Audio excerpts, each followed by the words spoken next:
I always thought the sound of keys dropping into a bowl was comforting, familiar. That little clink at the end of the day meant everyone was home, safe. The house was full. But the night Mia told me she wanted an open marriage, the keys hit the bowl like a gunshot. I had just come home from work, the scent of roasted garlic drifting in from the kitchen, her signature linguine. I thought we were having a normal Thursday night.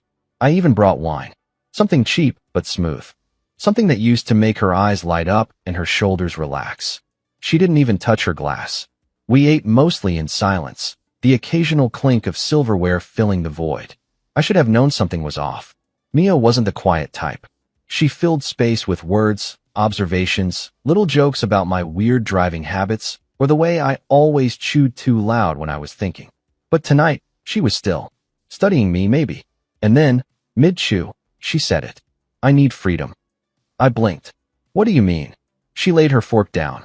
I want an open marriage. Just some space. I'm not leaving. I just need to feel alive again. My fork slipped from my hand, clattering on the plate.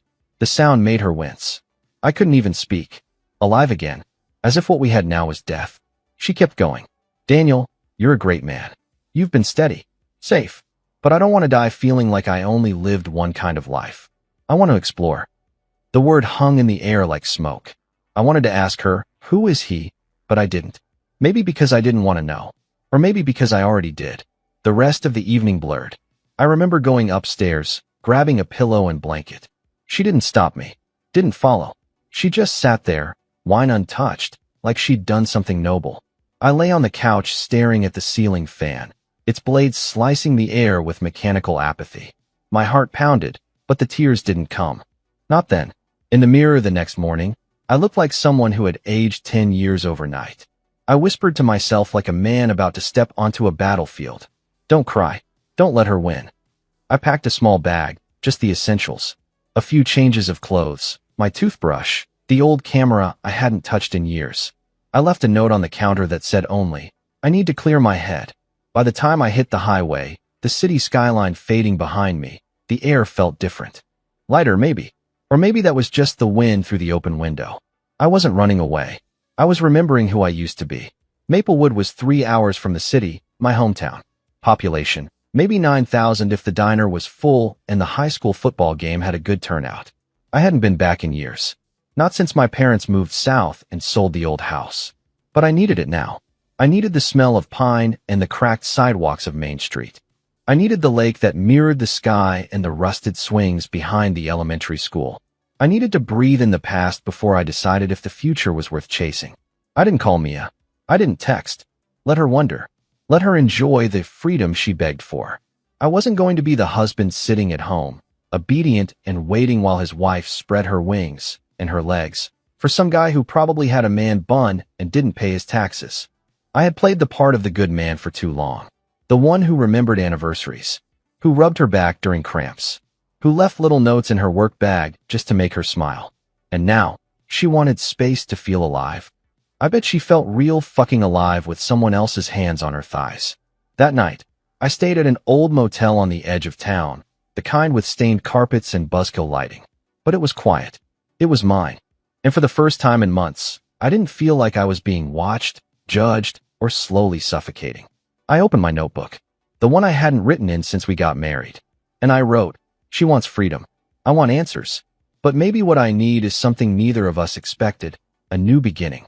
As I lay back in the stiff motel bed, the thought that echoed wasn't anger. It wasn't even sadness. It was something colder, sharper. If Mia wanted a door open, fine. But she wasn't the only one who could walk through it. Maplewood looked smaller than I remembered. It always happens when you go back to the place that raised you. As a kid, the trees towered like giants. The houses seemed like castles, and every block felt like its own little world. But now, the roads were narrower. The paint on the welcome sign had faded, and the once proud oak trees that lined Main Street sagged a little under their own history. I drove slow. The streets were half frozen, that in-between season where snow refused to fall, but the air carried its threat in every breath. Windows were decorated for early Christmas, but the lights flickered weakly in the morning gray. I passed the fire station, the diner, the corner store that still had a rusted-out Coke machine from the 90s out front. My fingers tapped the steering wheel as I drove past the high school. The field was empty, the bleachers crumbling like forgotten promises. I used to sit there for hours with a sketch pad, pretending I wanted to be an artist. I never had the guts to go after it. Life pulled me into something more practical. That word, practical. I wonder how many men have died slowly under the weight of that word. The bakery came into view before I even realized I was heading there. Tilly's. Same green and white striped awning. Same hand-painted open sign on the door. I used to ride my bike there every Saturday to spend my allowance on those flaky raspberry turnovers. I don't know why I stopped. I parked and stepped inside. The bell over the door jingled, and warmth flooded over me. Cinnamon, coffee, butter. I inhaled deeply like it was oxygen. A few older women sat by the window, gossiping quietly. The kind of town where everyone knows your back before you even say a word. One of them looked up, narrowed her eyes like she almost recognized me, and then went back to her coffee. I walked to the counter, and that's when I heard the laugh. It wasn't loud. It wasn't even directed at me, but it was unmistakable. That laugh, low, rich, just a little bit mischievous, had the power to freeze time. I hadn't heard it in over a decade, but my body remembered before my brain did. My chest tightened. My pulse kicked up. I turned. She was sitting in the corner booth. Same booth we used to cram into after school, drinking milkshakes and pretending we weren't falling in love. Emily. My heart stumbled. She looked different. Older, obviously, but not in a bad way. Her hair was shorter now, wavy and dark auburn, just brushing her shoulders. She wore a gray sweater that hugged her in all the right places, sleeves pushed up to her elbows. A little tired around the eyes maybe, but she smiled the same. She was laughing at something the girl behind the counter had said. And then she saw me, and I swear to God, the whole damn room disappeared. Her smile faltered, then came back, slower this time, more knowing. You still look at me the same way, she said. I didn't realize I'd been staring. Emily, I said, just that, like it was enough. She stood, and I swear, for a second, I thought she was going to walk past me. But then she stepped forward and wrapped her arms around me. I hadn't been hugged like that in a long time. Not like a friend, not like a stranger, but like someone who had once been inside the walls of your soul and never truly left. Didn't think I'd see you back here, she murmured. I didn't either. She pulled away and tilted her head. You look like you've been through some things. I huffed out a bitter chuckle. You could say that. Sit with me. It wasn't a request. The girl behind the counter brought me a coffee without asking. Emily must have nodded at her or something, because even the coffee tasted like a memory I didn't know I missed. Warm, rich, slightly sweet. We sat in that booth, and for a moment, neither of us spoke. I looked at her fingers. No ring. She caught me. Divorced. I nodded. Still married. Technically. She raised an eyebrow. Technically. Mia decided she wants an open marriage. Emily let out a low whistle. Wow. Yeah. Is she seeing someone? I shrugged. I think that was part of the plan. Or maybe the reason behind it. I don't know. She said she needs space to feel alive. Emily's expression softened. And what do you need? I stared into the coffee cup, the swirl of cream still spinning from the stir. To remember who I was before all of this. She nodded, like she understood too well. Then she smiled, that little side smile that used to undo me completely. Well, you came to the right place for that. I wasn't expecting to see you, I admitted. She leaned back, stretching her legs under the table. Maplewood's like that. It gives you what you don't know you're looking for. We talked for over an hour. About nothing and everything. About her job at the community center. About her mom, who passed 2 years ago. About her ex-husband, Tom, who still lived in town, though they didn't speak much. Every time she smiled, I felt a piece of myself coming back. By the time we stood to leave, the old ladies in the window booth were all definitely watching. Emily leaned in close. You staying long? I don't know yet. Well, she said, don't be a stranger. As I stepped outside, the cold air hit me, but I barely felt it. I turned to look back through the window. Emily was still at the booth, her hand wrapped around her mug, her gaze already drifting toward the street, or maybe toward something further back, something we left unfinished. For the first time in weeks, I didn't feel like a man trying to hold the pieces together. I felt curious, like maybe something lost was about to be found again. The next morning, I found myself outside Tilly's bakery again, this time before the sun had fully committed to rising. The windows glowed softly from within, and a dusting of frost clung to the glass like a whispered warning that winter was coming fast. I wasn't sure what I expected. Maybe that yesterday had been a fluke. Maybe that Emily was a ghost, stirred up by some broken part of me searching for comfort. But then I saw her, already inside. Same booth, same mug between her hands. I stepped in, bell overhead, smell of cinnamon and butter. She looked up and smiled like we'd just seen each other 5 minutes ago, like no time had passed. That look, you don't realize how much you've missed someone until they look at you like that. You're early, she said. I couldn't sleep. You want to join me again? I was hoping you'd ask. I slid into the booth across from her. The seat was cracked in the same spot it used to be when we were teenagers, and I had to smile at the fact that nothing in this place had really changed. Emily took a sip of her coffee and set the cup down gently, her fingers brushing the rim in that slow, thoughtful way she had. So, Daniel and Mia, still married, but drifting? I exhaled through my nose. More like she's taken off, and I'm still sitting in the car wondering if I missed the turn. She told you she wanted an open marriage. That's not drifting, that's detonating. She said she needed to feel alive. Emily tilted her head. And you didn't? I paused, fingers wrapped around my coffee cup. I did, but I thought being alive meant being with the person you build a life with. Turns out she wanted to feel something else. Someone else. Emily didn't look surprised. She didn't look smug either. Just quietly sympathetic.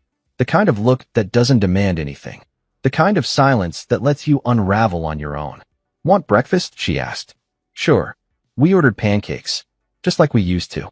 She still ate hers with strawberry jam and a ridiculous amount of whipped cream, and I still preferred butter and syrup, classic and clean. As we ate, the conversation slowly drifted away from the present. The awkward parts, the wounds, the betrayals. We talked about growing up in Maplewood, sneaking into the town pool after dark, climbing the roof of the library to stargaze. That one summer we swore we'd run away to California and live on the beach, selling art and mango smoothies. God, she laughed. I really thought you'd become some tortured painter in New York or something. I smiled. And I thought you'd be on stage somewhere, singing jazz in some smoky club. Her eyes softened.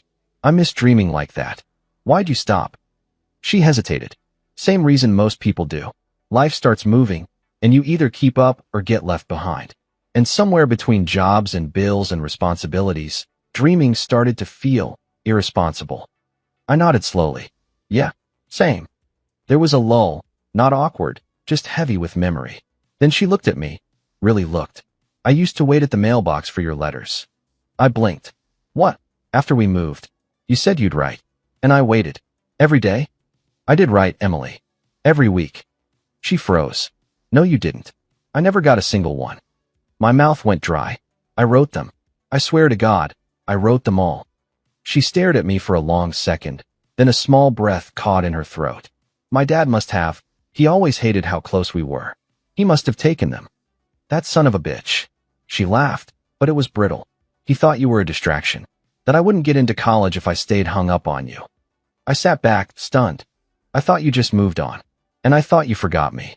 Silence again, but this time, not heavy. Just aching. I still have your sketch, she said quietly. What? The one you did of me. Sitting on that bench by the lake. I found it tucked inside a book one day after we moved. I kept it. My heart thudded. I forgot I gave you that. You didn't. I think you just didn't think I'd keep it. She smiled at me again, but there was something sad in it now. A quiet kind of regret. It's weird, isn't it? She said. The way we break apart without meaning to. How one person's silence becomes another person's heartbreak. Yeah, I said softly. It is. We stayed there for a while longer. Neither of us had anywhere to be. Coffee became lunch. Lunch became wine.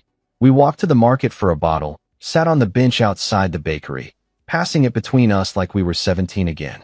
The sun started dipping low, casting amber light across her hair.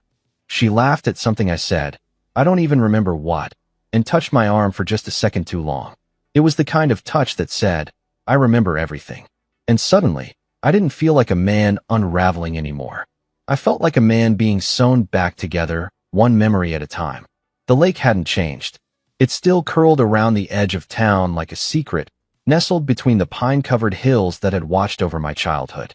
In the dying light, the water was a dark mirror, reflecting a sky smudged with orange and blue. The wind whispered through the trees. Everything felt suspended. Slower. More honest.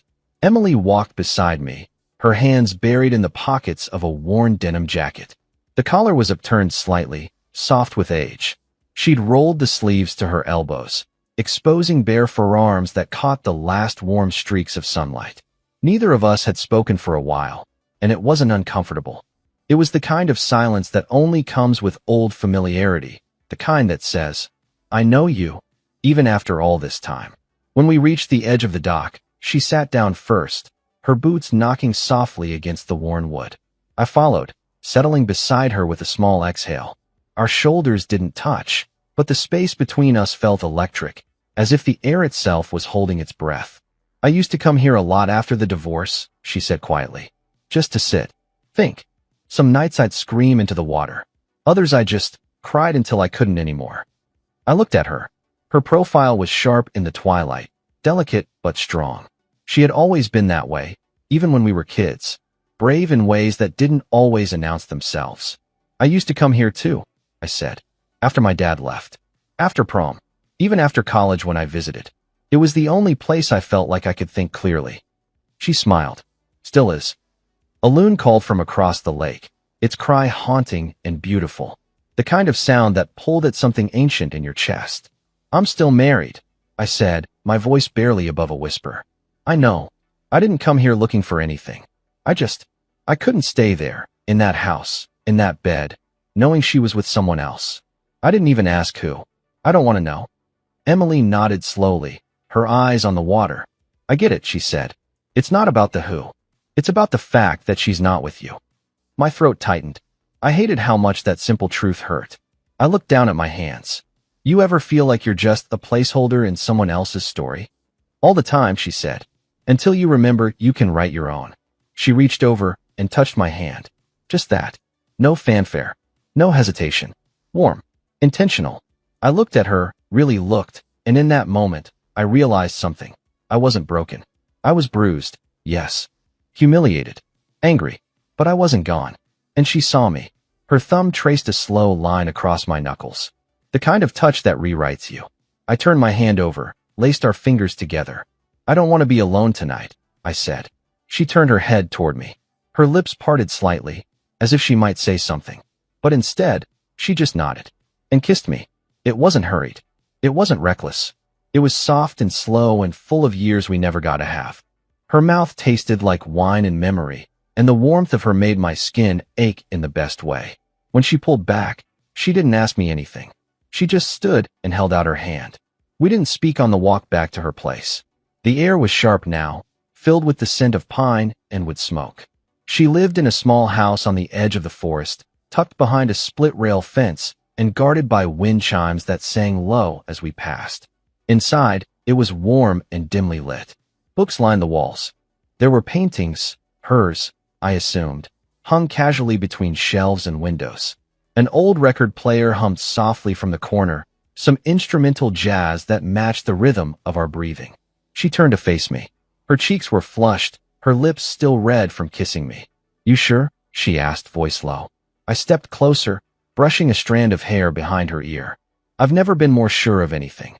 Her jacket slipped off first, then her sweater. My hands trembled slightly, not from nerves, but from how long it had been since I was wanted. Not just touched. Wanted. I kissed the space beneath her jaw, and she exhaled into my neck. We undressed each other slowly, like reverence. No rush. No guilt. No pretending. And when we finally came together, it wasn't just sex. It was something older. Something familiar and forgotten. She moved like someone who knew my rhythm. I touched her like a man who had memorized a song he thought he'd never hear again. Her hands gripped my back, her breath tangled with mine, and in that moment, nothing else existed. Not Mia, not the betrayal, not the ache, just this, just her. When it was over, we lay tangled on her bed, our bodies slick with sweat and breathless laughter. She curled against me, fingers drawing circles on my chest. Neither of us spoke. There was nothing left to say. I don't remember falling asleep. But for the first time in months, I didn't wake up in the middle of the night. The morning after didn't feel like aftermath. It felt like exhale. Sunlight pooled gently through the slanted blinds of Emily's bedroom, casting long golden stripes across the rumpled sheets, the floor, our skin. Her room smelled like lavender and something slightly citrusy, maybe the shampoo still clinging to her hair that lay spread across my chest. I hadn't woken up in a bed that didn't feel like mine in years. But strangely, this one didn't feel foreign. It didn't feel like I had trespassed or wandered into something temporary. It felt like somewhere I used to belong, but had forgotten. Her breathing was soft, deep, still asleep. I took the moment to study her in the quiet. The little lines around her eyes, like parentheses from years of smiling. The curve of her mouth. A small scar just below her jaw that I'd forgotten about. She once got it climbing a chain-link fence when we were 13, trying to chase a stray dog she swore was a wolf. Even asleep, she had the same pull. That magnetic something that made you want to get closer without knowing why. I brushed a knuckle gently down her shoulder, and her eyes fluttered open. "Hey," she whispered, voice gravelly with sleep. "Hey." She yawned, stretching slightly, the covers slipping low enough for her bare back to arch against me. "I don't usually sleep this well." "Neither do I." Her lips curled into a slow smile. Must have been the company. I kissed her temple. Definitely the company. We stayed in bed longer than we probably should have, half tangled and talking lazily.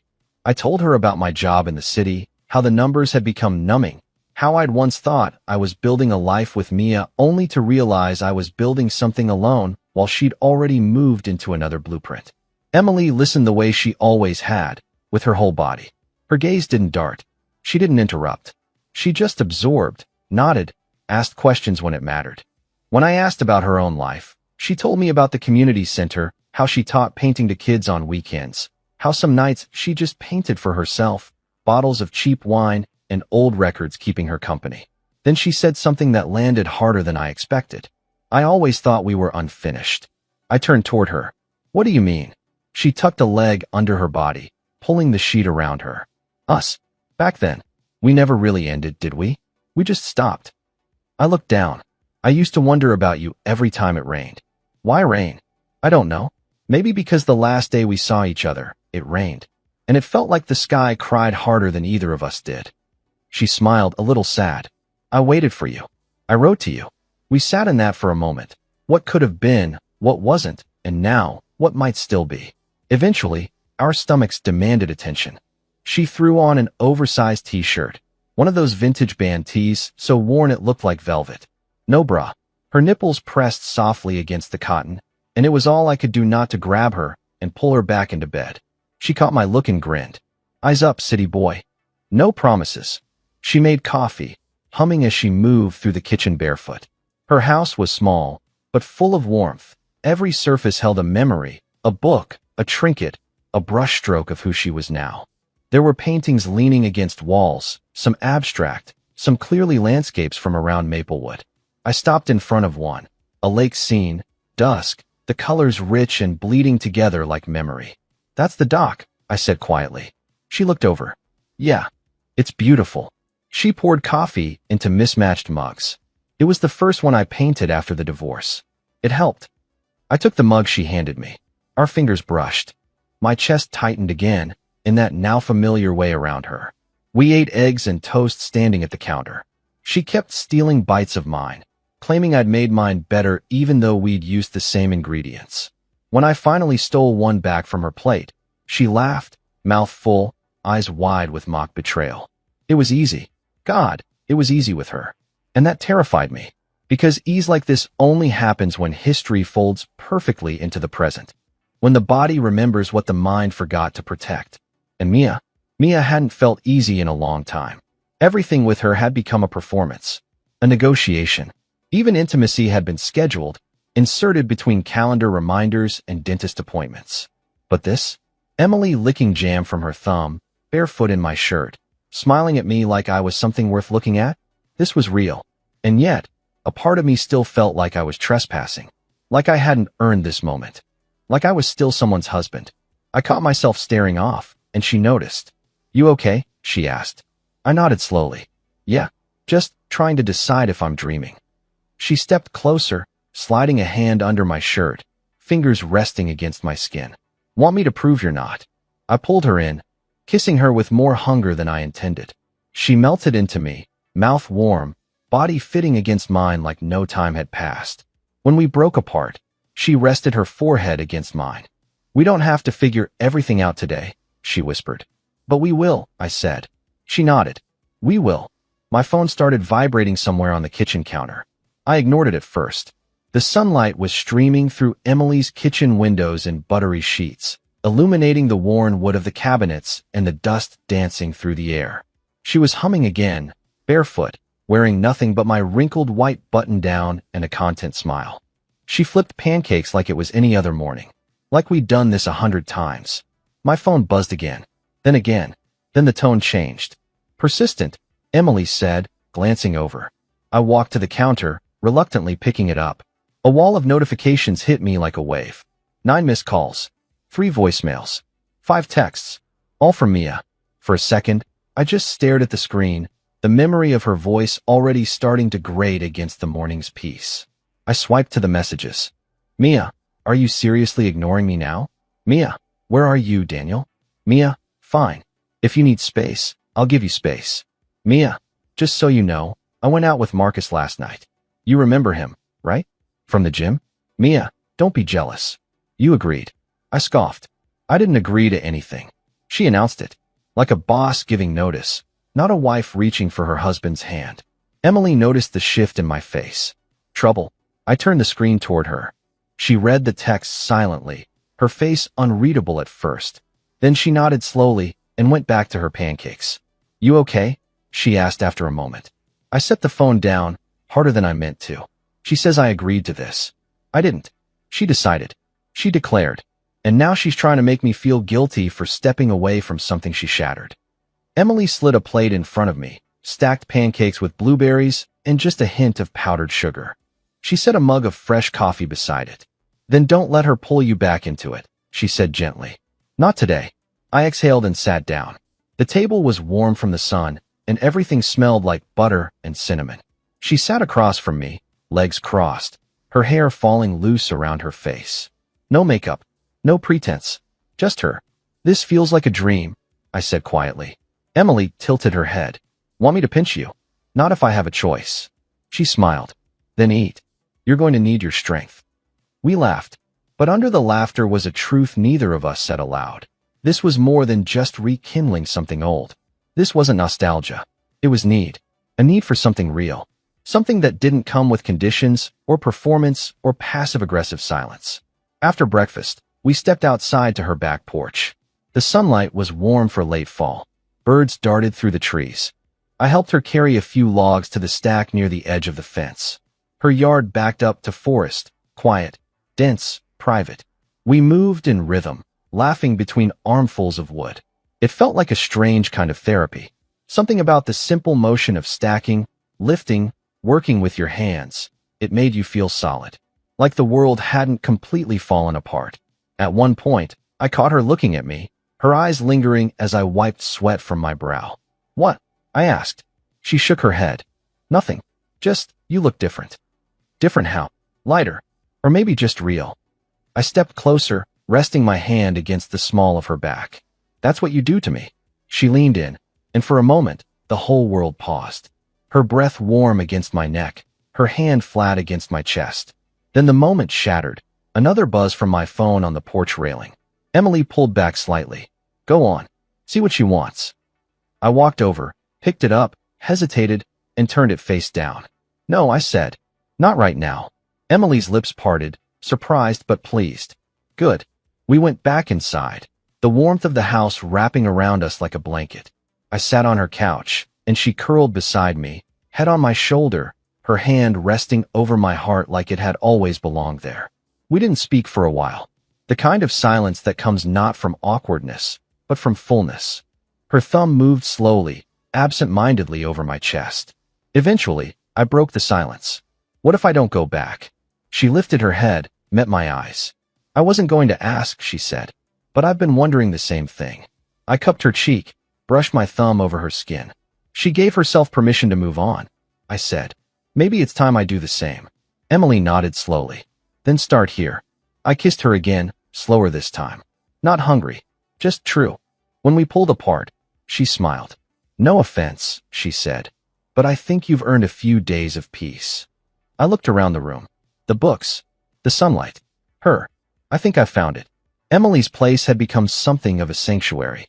3 days had passed since I showed up in Maplewood with nothing but a bag and a broken sense of self. Now, I knew where she kept her tea, the way she liked her eggs, and how she'd hum under her breath when she was focused on painting. I'd even taken to chopping wood for her, a task that felt primal and grounding. We'd fallen into a rhythm, an easy, slow kind of domesticity that felt almost dangerous in its comfort. It was mid-afternoon when I was outside stacking the last of the logs behind her cabin. My shirt clung to my back, the sun low and golden. I heard a car pull up on the gravel out front, tires crunching slow and deliberate. Something about the sound didn't feel right. Emily had been inside prepping dinner. I wiped my hands on my jeans and walked around the side of the house just in time to see a tall, broad-shouldered man get out of a dark blue truck. He wore that small-town stiffness in his posture, the kind of pride that takes things personally before they even happen. He looked at me. Not a glance. A look. "Can I help you?" I asked, approaching, already knowing the answer. He smirked, but it didn't reach his eyes. "You must be Daniel." "Yeah." He stepped forward, close enough that I caught the faint scent of aftershave and stale cigarettes. "I'm Tom," he said. "Emily's ex." Of course he was. "I figured," I replied calmly. "She home?" "She is. But if you came here to make a scene, you can turn right back around." His jaw twitched. "I'm not here to make a scene. I just wanted to see something for myself." I crossed my arms. "And what's that?" He gave me a once-over, slow and condescending. "Wanted to see the guy she's rebounding with." Before I could speak, Emily stepped out onto the porch, arms crossed. "Tom," she said, her voice clear and cool, "this isn't your business." He didn't look at her. He kept his eyes on me. "You always said you wanted space," he said. "Now you're letting strangers play house in your bed?" Emily walked down the steps slowly, coming to stand between us. "He's not a stranger. He will be, just like I was." "You were a mistake," she said evenly. "And I've corrected it." That hit harder than any punch. Tom's mouth opened, then closed. The color in his cheeks darkened, and I saw it. Pride wounded, control slipping. He wasn't here for closure. He was here because something in him still believed she belonged to him. He turned back to me. "You're just a distraction. You're temporary. She always comes back." Emily stepped closer.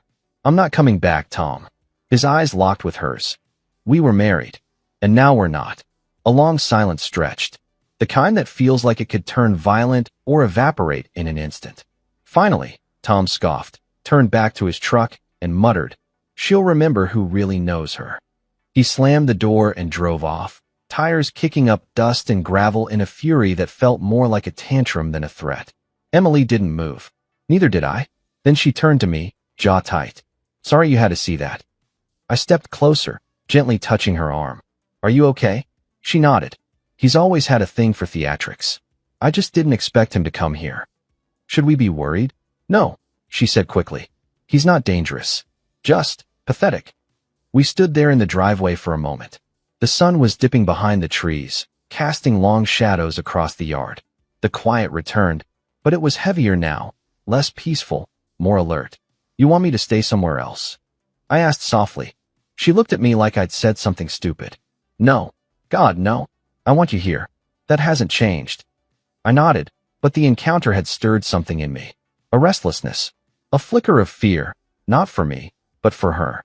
For this fragile thing we were building out of old feelings and new touches. Inside, dinner was quiet at first. We ate at the table by the window. Chicken, roasted vegetables, and a bottle of wine that didn't quite cover the tension still thick in the room. "He never used to yell," she said suddenly. "Not at first. That came later, when things weren't going his way." I reached for her hand. "You don't have to explain." "I want to," she said. "Because when I tell you I want this, us, I want you to understand it's not because I'm running from him. It's because I've been waiting to run to something. And it's you." I squeezed her hand gently. "You don't owe me anything, Emily. But I'm not going anywhere. Not unless you tell me to." Her eyes softened. "Good. Because I don't want to wake up without you." After dinner, we curled up on the couch with a blanket and an old movie playing quietly in the background. Her head rested against my shoulder, her fingers tracing circles on my thigh. The house felt warm again. Safe. But in the back of my mind, I knew Tom wasn't finished. Some men don't know how to let go. Some men come back. It started with a flyer tacked to the bulletin board outside Tilly's. Maplewood High reunion, class of 2008, this Friday at Murphy's Bar. Emily spotted it first. She was ahead of me on the sidewalk, scarf wrapped tight around her neck, coffee in hand. She stopped mid-step and tilted her head. "Oh wow," she said, tracing the edge of the paper with a gloved finger. "Our year." I laughed softly. "You think anyone even remembers us?" She turned with a sly grin. "They remembered us back then. Trust me, they haven't forgotten." Murphy's Bar hadn't changed much in the last 15 years. Same neon signs. Same warped floors. The jukebox still stuck on the same 3 Springsteen tracks if you didn't thump the side just right. The smell was an old cocktail of beer, fried food, and nostalgia. When we walked in Friday night, heads turned. It wasn't loud or dramatic, just a series of quiet, surprised smiles, some widened eyes. A few nudges and murmurs passed between old classmates like gossip-laced oxygen. People whispered. I heard it. "Is that Daniel and Emily?" They were inseparable back then. I thought she moved. Didn't he marry that city girl? Murphy's wasn't packed, but it buzzed. Familiar faces filled the room, some slightly softer, others grayer at the edges. High school best friends who hadn't spoken in years suddenly falling into old laughs. A few awkward hugs from people I barely remembered. But with Emily by my side, it all felt manageable. Even good. We spent the first hour dodging questions, catching up, sipping drinks while standing near the dartboard like it was neutral territory. Emily wore a simple black dress that hugged her curves in the most devastating way. Elegant, understated, magnetic. She had always carried herself like she belonged in every room, and tonight, she glowed. "You're turning heads," I murmured, my hand resting on the small of her back. She leaned in, smirking. "Let them look." There was no awkwardness between us. No hesitancy. We laughed with old friends, danced a little, slow at first, then more freely after a few drinks loosened the room. At some point, someone handed me a shot. I took it. Someone else handed Emily one. She downed it without blinking. And then came the photos. Group shots. Nostalgic snapshots. Someone posted one of me and Emily slow dancing. Her head on my chest, my hand in her hair. We looked like we belonged there. We looked like then and now had finally aligned. And somewhere, a notification buzzed on Mia's phone. Because a few hours later, after we got back to Emily's and I was undoing the buttons of her dress one by one, my phone lit up. "MIA. You look happy, too happy." I stared at it for a long second. Emily noticed the shift in me. "Everything okay?" I turned the phone toward her. She read the message, then looked at me. Not angry, just expectant. I tapped the screen and typed one reply. "Maybe happiness is allowed in an open marriage." I didn't wait for a response. I powered the phone down. Emily smiled and leaned into me, her lips brushing the corner of my mouth. "Well played." We moved to the bedroom in a slow, electric silence. My fingers slipped beneath the fabric of her dress, easing it off her shoulders. She was warm and soft and real beneath my hands. Her mouth found mine again, and the weight of the night, the whispers, the glances, the message from Mia, melted away. We made love again. Unhurried. Familiar. It wasn't the hunger of the first night or the quiet relief of the second. This was something else. Something deeper. It was the feeling of arrival. Of home. Afterward, we lay beneath the covers, my hand tracing the slope of her hip. Outside, snow had started to fall, dusting the porch and tree branches in white. "Did you ever think we'd end up here?" I asked. "Here as in my bed," she teased. I chuckled. "Here as in back in each other's lives. This close." She turned to face me, resting her chin on my chest. "I think I always hoped." "So did I admitted. Her hand found mine beneath the blanket. She intertwined our fingers, squeezing once. The universe is late, but sometimes it still shows up. The room went quiet, peaceful. I thought about Murphy's, about the way people had looked at us like they were watching a memory step back into the present. We weren't some high school flame reignited by boredom or nostalgia. We were something interrupted, something unfinished, now finally finishing itself. And maybe Mia saw that. Maybe she saw it too clearly. But she was the one who opened the door. I just walked through it. The air turned sharper the next morning. One of those crisp Maplewood days where breath fogged in front of your face and the scent of pine, wood smoke, and distant snow carried on every breeze. I woke to the sound of fire crackling in Emily's wood stove and the faint clink of dishes in the kitchen. She was already dressed, faded jeans, a thick gray sweater that hung off one shoulder, and her hair pulled into a messy bun. She looked like a page torn out of a life I didn't know I still wanted. "I was going to let you sleep in," she said, handing me a mug of black coffee. "You did let me sleep in," I said, looking at the clock. "Is this real coffee or that fancy decaf you tried to make me drink the other day?" She smirked. "Real. You earned it." I followed her outside a few minutes later, carrying gloves and a flannel jacket she insisted I wear because it looked better than the city one.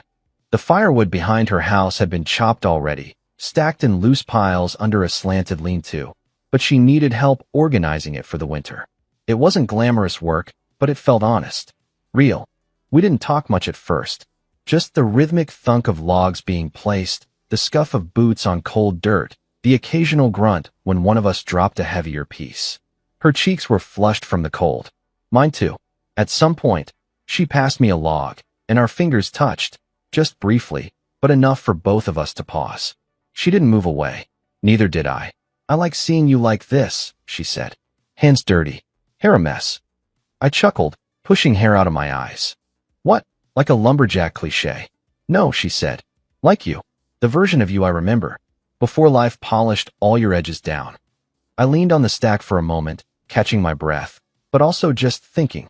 She stepped closer, brushing bark dust off my shoulder. "Can I ask you something?" "Anything." She hesitated. "If Mia hadn't said what she said about the open marriage, would you have stayed?" The question hit harder than I expected. I looked past her, toward the tree lean where the sun was breaking through the branches. "I think I would have tried," I admitted. "Because that's what I do. I try, even when the thing I'm holding on to is already halfway out the door." Emily nodded slowly. "I know that version of love. The kind that feels more like endurance than joy." I turned back to her. "And you? Did you try with Tom?" Her lips twisted. "Too long. I kept thinking if I just changed one more thing about myself, he'd stop seeing me as a problem to solve. But love doesn't work that way." "No, it doesn't." We stood there, the weight of old wounds and new understandings settling between us. "I never wanted anyone else the way I wanted you," she said suddenly. I blinked. "What?" She stepped in, brushing her cold fingers along my jaw. "Back then, even when we were just dumb teenagers, I loved you in a way that scared me. And when we lost each other, nothing else ever felt that right again." I exhaled, chest tight. "Emily, you don't have to say it back," she whispered. "I just needed you to know." But I did say it, because it had been there, unspoken, sitting just beneath the skin of every glance, every kiss, every shared breath since the moment I saw her again. "I never stopped," I said, "even when I tried." She kissed me then, deep, urgent, slow. Her body pressed into mine, cold hands under my jacket, mouth soft but insistent. It wasn't the first kiss, but it was the one that said, "This is real." We stumbled backward, my back hitting the wall of the cabin. She pushed up on her toes, fingers threading into my hair, her breath warm against my neck. The cold air only made everything sharper, touches more electric, skin more sensitive. I slid my hands up her sides, under her sweater, fingers gliding over warm skin. She gasped into my mouth when my palm pressed against her breast, her hips grinding against mine with aching need. "This is insane," she whispered between kisses. "No," I said, kissing her jaw. "This is finally happening." We didn't take it all the way right there, against the wall of her house, but it was close. Clothes rumpled, zippers tugged, breath ragged and desperate. Years of tension, of what-ifs, igniting into the present. When we finally pulled apart, both of us flushed and breathless, she leaned her forehead against mine. "Promise me something," she whispered. "Anything. Don't disappear." I wrapped my arms around her, holding her tightly. "You're the only thing keeping me here." And in that moment, I realized it wasn't just about escaping Mia. It was about choosing Emily. Not as a rebound, not as revenge, but as the woman I should have never let go of in the first place. The storm rolled in just after noon. The wind arrived first, cold, sharp, slicing through the trees with a whistle that sounded like warning. Clouds followed like an army of bruises, swallowing the sun and dimming everything in gray. I was chopping wood again, lost in the rhythm of it, when Emily stepped out onto the porch. "Do you hear that?" she asked, wrapping a flannel tighter around her frame. I stopped mid-swing and listened. The sound of tires on gravel. Then a door slam. And I knew. Even before I saw her, I knew. "Mia." I wiped sweat from my brow and turned toward the front of the house, just in time to see her storming up the path like a woman possessed. Hair wet from the rain, black coat flaring behind her, fury burning in every step. Emily stayed back, quiet. I stepped forward, heart steady. "Mia, you son of a bitch," she hissed. "You didn't even have the decency to tell me?" I crossed my arms. "You told me we were in an open marriage. You told me you needed space. Well, this is me giving it to you." She looked past me toward the house. "Is she inside?" "Of course she is." "You don't get to act betrayed," I said. "Not after everything. I didn't think you'd actually go out and find someone." Her voice cracked. "It was supposed to be temporary. A reset." "No," I said. "It was a test. You wanted freedom without consequence. You wanted to sleep with other people and still keep me on a leash." Mia's face flushed with something between rage and panic. "We could have fixed it. If you just talked to me." "I tried," I said. "Over and over. You stopped listening the moment you found excitement somewhere else." Behind me, the front door creaked open. Emily stepped out slowly, calm and silent. Mia's eyes narrowed. "So this is her." Emily didn't flinch. "You must be Mia. You know you're sleeping with a married man, right?" Emily didn't raise her voice. "You know you let him go, right?" That stopped Mia for half a second. Her jaw clenched. "I didn't let him go." Emily stepped down onto the path, stopping beside me. "Then why aren't you home with your husband?" Mia's lip curled. "Because I thought he'd still be my husband when I was ready." I exhaled, finally understanding what this was. "You thought I'd just wait. Be the good husband, stay in my corner while you figured yourself out." Tears welled in her eyes, but I felt nothing. No sympathy, no desire. Just a dull, tired ache of something that used to be important. "You're really going to throw this all away?" she asked. "I'm not throwing anything," I said. "You broke it. I'm just walking away from the pieces." She looked between us, maybe expecting Emily to look guilty or for me to hesitate. Neither of us moved. Then she turned, her voice rising in one last desperate wave. "You'll regret this. She's just a fantasy. She's not real life." Emily stepped forward, voice even. "Then I guess it's time for a better reality." Mia shook her head, tears spilling now. "I gave you everything, Daniel." "No," I said. "You gave yourself to someone else. All I did was finally do the same." She stared at me for a long time, waiting, hoping for a flicker of doubt in my face. But there was none. Then she turned and walked away, boots slapping hard against the wet path, coat whipping behind her like a storm in retreat. The car door slammed. The engine revved. Then she was gone. Silence returned, broken only by the wind rustling the trees. Emily stood beside me, her hand brushing mine. I looked over at her. "You okay?" She nodded. "Are you?" I wasn't sure. Relief and grief were tangled in my chest, a strange ache of finality. But I knew one thing. I wasn't hers anymore. I was done being the man who waited. "I think I'm finally okay," I said. Emily stepped into me, resting her head against my chest. I wrapped my arms around her, holding her there as the wind howled and the rain started to fall. We stood in it, together. The morning after Mia left felt like waking up in a new life. There was no crashing, no shouting, no messy unraveling. Just quiet, clean, still, undeniable peace. The house smelled like fresh coffee and firewood. Outside, the lake steamed gently under a soft golden sunrise, like the earth itself was exhaling. Emily sat at the kitchen table in one of my sweaters, her knees pulled up under her, reading a worn paperback she'd probably read a dozen times. She looked up when I entered, smiled without saying anything, and slid a mug across the table to me. No drama, no guilt, no pretending, just peace. I sat across from her and studied the lines of her face, the softness of her smile, the ease in her body. For the first time in years, I didn't feel like I was living someone else's life. I didn't feel like I had to justify my happiness to anyone. Not Mia, not myself. "You slept well," she said, watching me. "First time in a long time where I didn't dream about what I was losing," I replied. "Only what I found." She closed the book gently, and leaned forward. You know it's okay to miss pieces of it, even if it ended badly. I don't miss her, I said. I miss who I was trying to be. The version of me that kept showing up for someone who wasn't really there. Emily reached out, her fingers wrapping around mine. Then let's build a better version. The idea wasn't a fairy tale. It wasn't born from lust or rebellion or spite. It came from something older, something quiet and rooted. A pull that had started when we were 15 and never really let go. That afternoon, we walked down to the lake. The sky was pale blue, streaked with the last hints of autumn. The trees had begun to shed their leaves, carpeting the path with reds and golds that crunched beneath our feet. We didn't talk much. Words felt unnecessary. At the dock, we sat down together. Our knees touched. She rested her head on my shoulder, and I laced my fingers through hers, squeezing gently. I used to come down here after school, she said. Sit right on this spot. Dream about the life I thought we'd have. I smiled. I used to sneak out here at night. Wonder if you were thinking the same thing. She turned to me, her eyes soft and full of memory. We wasted so much time. No, I said. We just took the long way back. She leaned in and kissed me, slow and deep, full of everything we didn't get to say all those years ago. When we pulled apart, the world felt sharper, more vivid. What now? She whispered. I looked out over the lake, the water catching sunlight and shimmering lines. The kind of light you could follow if you had the courage to walk straight into it. Now we start the life we were supposed to have. The breeze stirred the leaves, rustling them like an old lullaby.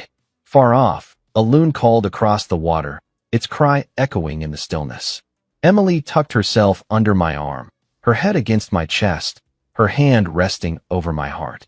We sat there until the sun dipped low and the sky shifted to that delicate shade of lavender blue. There were no grand declarations, no dramatic swells, just the quiet, steady rhythm of a new beginning. A kind of ending that wasn't an ending at all. Not revenge, not chaos, just peace. And for the first time in a very long time, I wasn't looking back. I was home.